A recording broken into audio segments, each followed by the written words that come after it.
Abbas master and প্রিভিতে সকলকেই স্বাগত। যুক্তিবিদ্যার প্রসঙ্গ নিয়ে আমি হাজির হয়েছি। সেই যুক্তিবিদ্যার প্রসঙ্গক্রম আলোচনায় আমরা এক জায়গায় এসে থেমেছি আগের ক্লাসে নিরপেক্ষ বচনের শ্রেণীবিভাগ। সেই নিরপেক্ষ বচনের শ্রেণীবিভাগ আরো সুন্দরভাবে ক্লিয়ারভাবে জানার জন্য আমরা আজকে আলোচনা করব নিরপেক্ষ বচনের চতুর্বর্গ পরিকল্পনা। আলোচনায় যাওয়ার আগে কিছু বিশেষ কথা। পৃথিবীতে প্রতিটি মানুষ জন্মায় কিছু না কিছু প্রতিভা নিয়ে।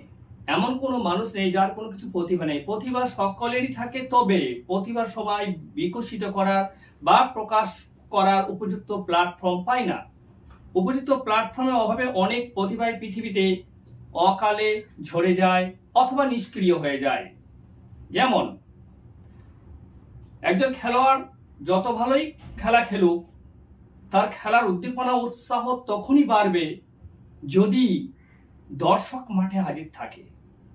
এমন পৃথিবীর কোনো খেলোয়াড় নেই যে দর্শক নেই অথচ ফাঁকা গ্রাউন্ডে সে খেলছে, সে ক্রিকেটারই হোক আর ফুটবলারই হোক। কারণ খেলাকে উৎসাহ দেওয়ার জন্য, তার খেলার উদ্দীপনা বাড়ার জন্য প্রয়োজন দর্শক এবং তাদের সমর্থন তথা হাততালি। যত দর্শক সমর্থন করে হাততালি ততই একজন খেলোয়াড়ের খেলার উদ্যমতা আরো বৃদ্ধি পায়, সে আরো ভালো খেলার চেষ্টা করে, আরো ভালো খেলার চেষ্টা করে। এই কথা বলার অর্থ এই, আমার কাছ থেকে লজিক তথা যুক্তিবিদ্যার যদি তোমরা কিছু ভালো কিছু উপহার পেতে চাও, তাহলে আমার এই চ্যানেলটিকেও তোমাদেরকে সেইভাবে উদ্দীপনা উৎসাহ দিয়ে যেতে হবে। মূল কথা হলো, যারা চ্যানেলে হাজির রয়েছে তারা তো চ্যানেলটা অবশ্যই কমেন্ট করবে, লাইক করবে, শেয়ার করবে, পাশাপাশি অন্যদেরকেও সেই আমন্ত্রণ জানাবে। এই অনুরোধ সবারই প্রতি রেখে আমি আমার আলোচনায় ঢুকে যাচ্ছি। নিরপেক্ষ বচনের চতুর্বর্গ পরিকল্পনা। আমরা আগের দিন পেয়ে গেছি গুণ অনুসারী নিরপেক্ষ বচন দুই ধরনের আর পরিমাণ অনুসারী নিরপেক্ষ বচন দুই ধরনের। এখন যুক্তিবিজ্ঞানের যিনি প্রধা, আমরা এরিস্টটলের নাম সবাই শুনেছি। সেই এরিস্টটল নিরপেক্ষ বচনের গুণ এবং পরিমাণকে সংযুক্ত করে টোটাল 4টি শ্রেণীতে ভাগ করেছেন।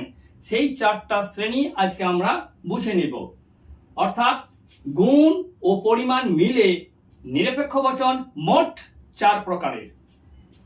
1 নাম্বার সামান্য সদর্থক।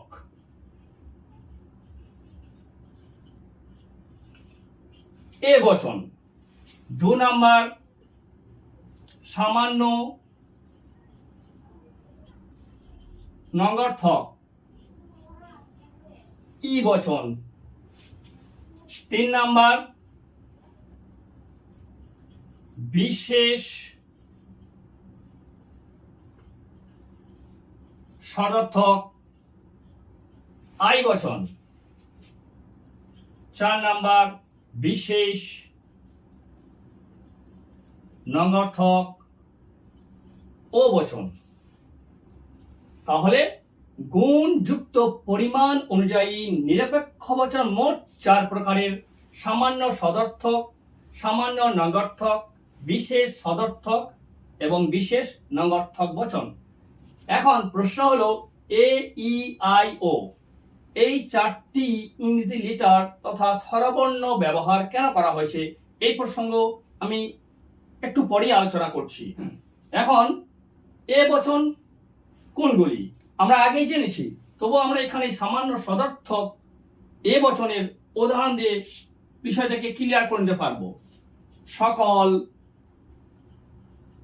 মানুষ হয়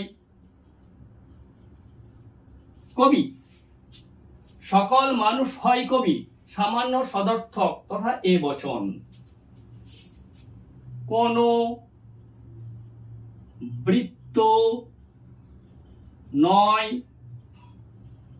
ত্রিভুজ, ই বচন। আই বচন। কোন কোন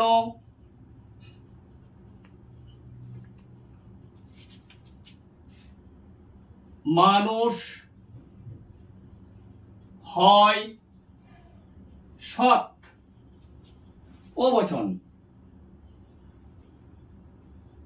কোন কোন মানুষ 9 7। বুঝা গেছে কোন বচনটি সামান্য সদর্থক, কোনটি সামান্য নঙ্গর্থক, কোনটি বিশেষ সদর্থক এবং কোনটি বিশেষ নঙ্গর্থক আমরা উদাহরণ সাহায্যে একবারে ক্লিয়ারলি এখানে আলোচনা করে নিলাম। এই যে গুণ এবং পরিমাণ মিশিয়ে নিরপেক্ষ বচন 4 প্রকার, অর্থাৎ নিরপেক্ষ বচনকে 4 ভাগে ভাগ করা হচ্ছে। এই ভাগটাকেই একসঙ্গে যুক্তিবিজ্ঞানী এরিস্টটল বলেছেন নিরপেক্ষ বচনের চতুর্বর্গ পরিকল্পনা। এখন আসা যাক অন্য প্রসঙ্গ, সেটা হলো এ ই আই ও। ইংরেজি বর্ণের মধ্যে এই 4টি বর্ণ কেন নামকরণ হিসেবে বচনের জায়গায় বসানো হয়েছে তার একটা পূর্ব ইতিহাস আছে। গ্রিক শব্দ এফ্রিমো, E F F I R M O, এই শব্দটির বাংলা অর্থ হলো আমি স্বীকার করি, অর্থাৎ ইতিবাচক ইঙ্গিত, সদর্থক ইঙ্গিত এই শব্দের মধ্যে রয়েছে। এই সদর্থক ইঙ্গিত থাকার জন্য এফ্রিমো শব্দের দুটি ভাওয়েল, প্রথম দুটি ভাওয়েল এ এবং আই, এই দুটিকে সদর্থক বচন হিসাবে গণ্য করা হয়েছে। আরেকটি গ্রিক শব্দ নিগো, এন ই জি ও, এর অর্থ হলো বাংলা আমি স্বীকার করি না বা মানি না, অর্থাৎ নেতিবাচক বা নাবাচক ইঙ্গিত। এই শব্দের দুটি ভাওয়েল তথা স্বরবর্ণ ই এবং ও নঙ্গর্থক বচনকে সূচিত করা হয়েছে। তাহলে আমরা পরিষ্কার জানতে পারলাম যে দার্শনিক এরিস্টটল কেন এই 4টি ভাওয়েল বা স্বরবর্ণকে বচনের নামকরণ হিসেবে চিহ্নিত করেছেন। তার পেছনে যুক্তি সদর্থক ইঙ্গিতকে প্রকাশ করার জন্য এ এবং আই বর্ণ দুটি, নঙ্গর্থক বিষয়কে সূচিত করার জন্য ই এবং ও বর্ণ দুটিকে নেওয়া হয়েছে। আমাদের পরিষ্কার ক্লিয়ার হলে নিরপেক্ষ বচনের চতুর্বর্গ পরিকল্পনা আমাদের এখানেই শেষ। আমরা আরো সহজেই কোন বচনটি সামান্য সদর্থক, কোনটি সামান্য নঙ্গর্থক বা কোনটি বিশেষ সদর্থক এবং কোনটি বিশেষ নঙ্গর্থক চিনার উপায় এখানে বের করতে পারি। দেখো, সকল মানুষ হয় কবি, উদ্দেশ্যপদ মানুষ এর আগে মানক হিসাবে সকল এই কথাটি প্রযুক্ত রয়েছে। তার সঙ্গে সংযোজকের জায়গায় রয়েছে হয় অর্থাৎ সদর্থক। তাহলে পরিমাণের দিক থেকে এখানে সামগ্রিক বিষয় রয়েছে, আবার সংযোজক রয়েছে হয়। তাহলে আমরা এখান থেকে নিশ্চিতভাবে বলতে পারি সকল তথা সমগ্রর সঙ্গে হয় থাকলে সেটি হবে সামান্য সদর্থক বচন।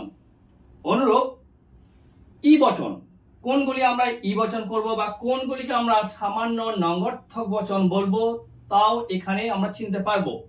কোন বৃত্ত নয় ত্রিভুজ, এখানে উদ্দেশ্যপদ বৃত্ত, বৃত্তর আগে কোন কথাটা লেখা আছে। এই কোন কথার অর্থ হলো সমগ্র অংশ, অর্থাৎ সমগ্র অংশের সঙ্গে যদি নঙ্গর্থক সংযোজক থাকে তাহলে সেটা আমরা নির্দ্বিধায় বলতে পারি বচনটি সামান্য নঙ্গর্থক বচন। বিশেষ সদর্থক, কোন কোন মানুষ হয় সৎ, উদ্দেশ্যপদ মানুষ, মানুষ সম্পর্কে এখানে কোন কোন তথা কিছু অংশকে স্বীকার করা হচ্ছে হয় সংযোজক দিয়ে। তাহলে আমরা বলতে পারি কিছু সংখ্যক হয় থাকলেই সেই বচনটি হবে বিশেষ সদর্থক বচন। বিশেষ নঙ্গর্থক, কোন কোন মানুষ নয় সৎ, এক্ষেত্রেও উদ্দেশ্য পদের আগে কোন কোন শব্দ আছে, অর্থাৎ আংশিক অর্থকে এখানে প্রকাশ করা হচ্ছে এবং নয় শব্দ দিয়ে নঙ্গর্থক চিহ্নকে সূচিত করা হয়েছে। তাহলে আমরা বলতে পারি আংশিকের সঙ্গে নঙ্গর্থক যদি সংযোজক থাকে তাহলে সেই বচনটি হবে বিশেষ নঙ্গর্থক বচন। তাহলে নিরপেক্ষ বচন 4 ভাগে বিভক্ত এবং কিভাবে আমরা সেই 4 প্রকার বচন চিনব সেই বিষয়ে আমরা স্পষ্ট ধারণা পেয়ে গেলাম। এখানে একটা বিষয় বলে দেওয়া খুব ভালো, আমরা বচনের অংশ হিসাবে বারবার বলে গেছি 4টি অংশ, অর্থাৎ আদর্শ বচন বা আদর্শ নিরপেক্ষ বচনের 4টি অংশ: পরিমাণ, উদ্দেশ্য, সংযোজক, বিধেয়। কিন্তু এর ব্যতিক্রম আছে, যেগুলো আপতিক অর্থাৎ বিশিষ্ট পদযুক্ত বাক্য, সেগুলো ক্ষেত্রে কিন্তু বচনের 4টি অংশ পাওয়া যাবে না, সেক্ষেত্রে 3টি অংশ আমরা পাবো। যেমন বলা হলো হিউম একজন দার্শনিক, অর্থাৎ হিউম হন একজন দার্শনিক। এক্ষেত্রে আমরা মানক হিসাবে কখনোই বলতে পারি না সকল হিউম হন দার্শনিক, অতএব এক্ষেত্রে মানক পরিত্যাজ্য, মানক থাকবে না। সুতরাং যদি বিশিষ্ট পদবাচক বাক্য হয় তাহলে সেক্ষেত্রে বচনের 3টি অংশ হবে। হিউম হন দার্শনিক। পেলাম এখানে আমরা উদ্দেশ্য, পেলাম সংযোজক, আর পেলাম বিধেয় পদ। সুতরাং আপতিক বা বিশিষ্ট পদ বা বিশিষ্ট ব্যক্তি বিষয়ক যদি বাক্য হয় সেক্ষেত্রে বচনের 3টি অংশ হবে, উদ্দেশ্য পদ, সংযোজক এবং বিধেয় পদ। আরো যদি উদাহরণ বলি আমরা, রবীন্দ্রনাথ বিশ্বকবি, এক্ষেত্রে আমরা কখনোই বলতে পারি না সকল রবীন্দ্রনাথ হন বিশ্বকবি, ক্ষেত্রেও মানক বসবে না। এই ধরনের বাক্যের ক্ষেত্রে বচনের 3টি অংশ হবে, 4টি অংশ হবে না, মনে রাখা খুবই জরুরি। এই নিরপেক্ষ বচনের চতুর্বর্গ পরিকল্পনা সহজে মনে রাখার একটা ট্রিক্স বা কৌশল, অর্থাৎ ছক আকারে এটি সহজে মনে রাখা যায়। সকল প্লাস সদর্থক,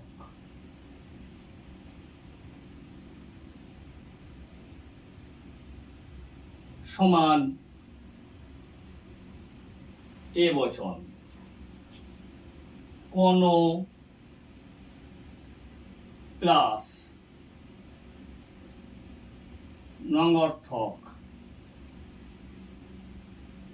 সমান ই বচন।